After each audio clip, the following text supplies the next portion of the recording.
Kada se pojavila vaša ljubav prema automobilima? Došla rodbina iz Nemačke, oni pobegli čim se zapucalo. Prvi metak kad je opaljen, oni već u nekom ušprungu ljube tamo carinicima dupe. I znaš kako kod nas tad bilo, bio rat pa te sankcije i to, tamo smo se stabilizovali.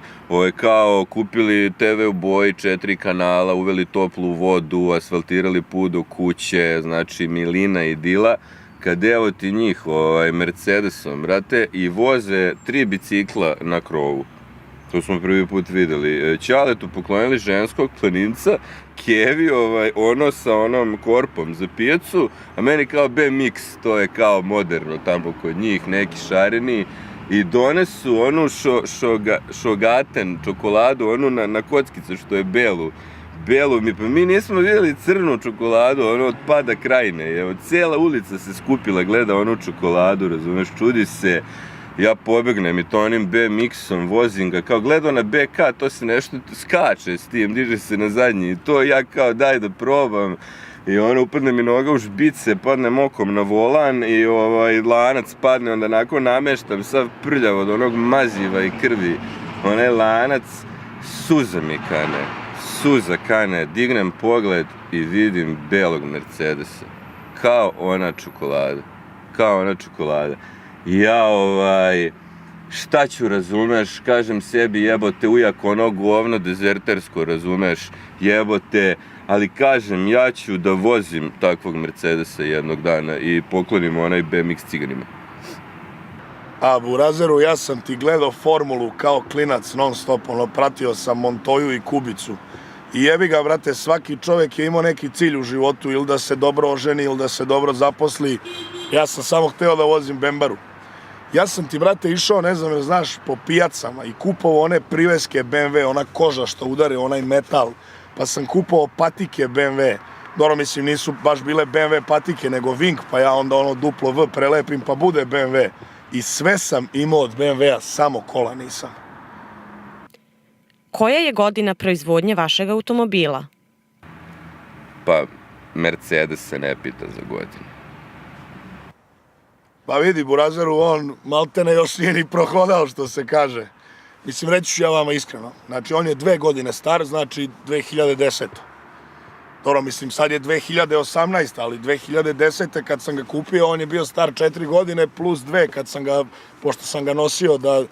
Mislim, to je restyling bio, nije... Kada i kako ste kupili svoj auto? Pa ostalo nam nasledstvo neka vikendica, Bože sačuva, i to se deli na 3 dela, pa smo se vukli malo po sudovima, jer znate kako to nas ide, prvo ta ostavinska, pa parnično, pa vanparnično, razumeš, baš velika sramota bila za čitavu familiju. Ali na kraju sam ja nekako dobio taj svoj deo para i stavio ih u kesu i odneo čoveku. Ali čoveku, ne na plac, a čovek fin gospodin, to je očuvano, a auto 4 puta pokisao. 4 puta pokisao automobil, a unutra još na Stuttgart miriše. Pa vidi, moj druže, meni je pokojna Bakuta, ona je meni ostavila nekih 7 dukata. I ja sam mislio, znaš, to je samo zlato. Kad ono neki Franc Jozef, jebem li ga, ja to utopio, dodao još 500 eura, ma boli me bre, kurac, stan bi prodao bre, ovdje možda se živi, gle ovo. Koliko je prešao? 950.000, sad se provozamo još malo po kraju i 1.000.000, ko muđe. Ali da vam ispričam kako je došlo do toga. Jedan dan ja klinca da odvezem u školu i tamo ja njega ostavio i kao šta da radim, evo te, daj da odem Mercedesom do Amerike. Šta? Ništa, ja tu prva i piči i ne mogu, razumeš, nego sam morao do Portugala tamo otići, pa ko Kolumbo. Brodom, pa sam onda 2-3 puta obišao Ameriku i tamo Las Vegas, upoznam neku curu, tu se venčamo, odemo na medeni mesec na Kubu, ja nju izgubim tamo na Kubi, negde nestala. I šta ću, razumeš, ide mi se preko Rusije, pa sam išao preko Aljaske, da bi preko Rusije samo pravo mogao. Znači, pun gas sam celu Rusiju prešao, osim što sam stao 5 minuta da poljubim Staljinov grob i nastavio. Pa preko Bugarske tu mi bilo bliže i stigo malog da pokupim iz škole nazad. Nevjerovatno. Halo? Da, Mercedes, jeste. Pa, 180.000 piše na satu, ali motali smo ga preko granice, pa je 210 prava cifra. Ja sam uvek iskren čovjek. Hvala vam, hvala. A vidi, moj burazeru, nije on tebi puno nešto ni prešao. Šta ja znam, možda nekih 560.000 kilometara, šta je to? Ali nije bitno koliko je on prešao, nego šta je on preživeo. Evo recimo, dok on nije bio kod mene, 2 atentata. Cela ova leva vrata, to je sve bilo išarano od onog kalibra 12 mm. On je bombu preživeo, oni su usturili bombu ispod, ona grunula, međutim nema li Marija kod BMW-a je to, znaš. Ja kad sam ga uzeo recimo, 3. dan, ja na autoputu nagario ga tamo 290 sam ga udario, kad iza mene, bum, kola hitne pomoći, bog te. Ovaj što je ležao u hitnoj pomoći u sanitetu, prešao ovako kod mene za suvo žrčevo stao. Rezervni točak mene udari u potiljak, ali smo mi to namestili, ima neki naš burazer u Kaću, on radi tu limariju, pa to onda valja. Recimo, mene sada neko... Čekaj. Alo? Da, moj BMW, da, moj lično na oglasu. Jeste, burazeru. U kakvom je stanju? Druže, garažirano vozilo 1/1, evo sad, evo, ti dođi sa svojim majstorom i evo, idi magnetom oko njega, vidi jel gitova negde, više nema šta ti pričam ja. Koliko često ga vozite kod majstora? Pa ja idem kod majstora da vidim kako je majstor. Još plus mi je drugar iz srednje, teška priča, od osiromašenog uranijuma mu se koža peruta. To opada ta piljevina sa njega non stop. Ide majka po radionici za njim i usisava po čitav dan.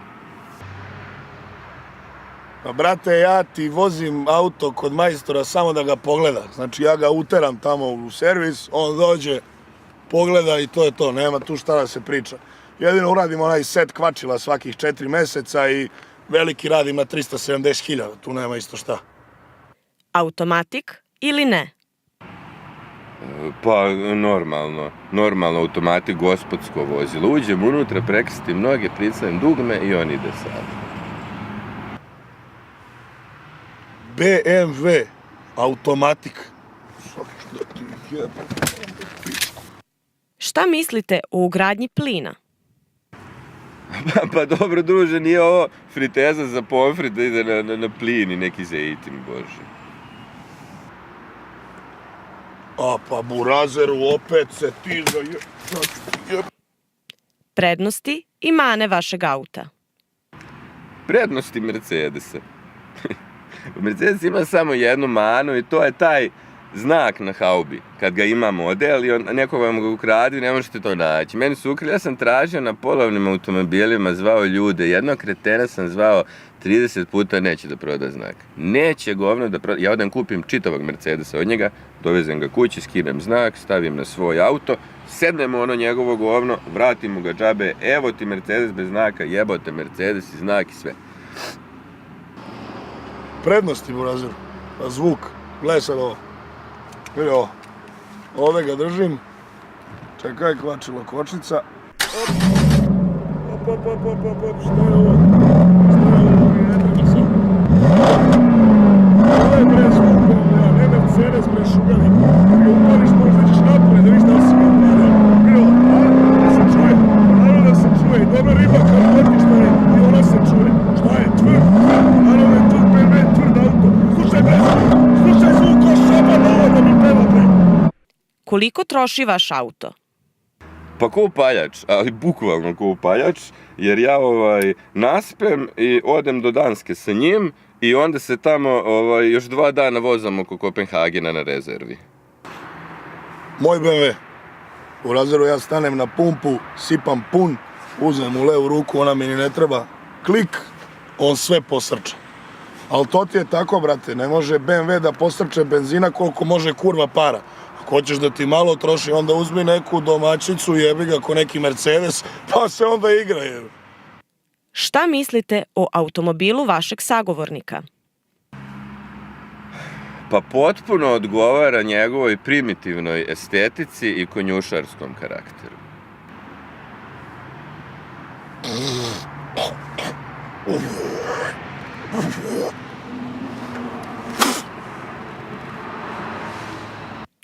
Šta biste mu poručili?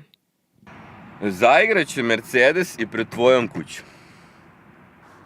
Pa za kraj Burazeru mogu samo da mu poručim da je ono grešan i da kupi kola, pošto on kola nema.